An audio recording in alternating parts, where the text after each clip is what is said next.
అందరికీ నమస్కారం అండి. నా పేరు దేవి గంజిమాల. ఆంధ్రప్రదేశ్ రాష్ట్ర ఆహార కమిషన్ సభ్యురాలుగా నిన్నటి నుంచి కూడా ఈ కర్నూలు జిల్లాలో పర్యటించడం జరుగుతూ ఉంది.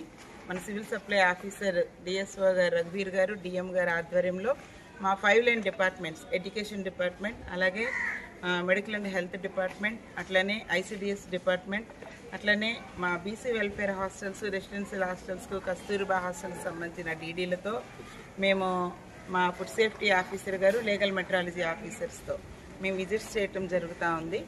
ఈ జరుగుతున్న క్రమంలో నిన్నటి నుంచి కర్నూలు జిల్లాలో సుమారు 4 మండలాలు మేము పర్యటించడం జరిగింది. ఈరోజు ఆ పర్యటనలో భాగంగా వెల్దుర్తి మండలం కూడా వచ్చాము. కొన్ని నోటీస్ చేసాం. ఎఫ్బీ షాపుల్లో ఒక ఎఫ్బీ షాప్లో కొంచెం ఉన్నదానికంటే ఉండవలసిన దానికంటే కూడా ఎక్కువ ఎక్సెస్ రైస్ మేము చూసాము. 6A కేసు కట్టాము. కొన్ని హాస్టల్స్లో మెనూ డీవియేట్ అవుతుందని చెప్పి వాళ్ళకి సోకాస్ నోటీస్ ఇవ్వడం జరిగింది.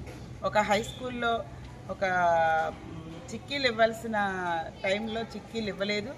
అలాగే నిలవన్న చిక్కీల్ని పిల్లలకి ఇవ్వడం జరిగింది. దాని మీద కూడా సోకాస్ ఇవ్వడం జరిగింది.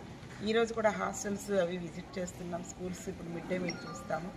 ఈ రకంగా మేము ఈ కర్నూలు జిల్లాలో నిన్నటి నుంచి మా 5 లైన్ డిపార్ట్మెంట్స్ అధికారులందరితో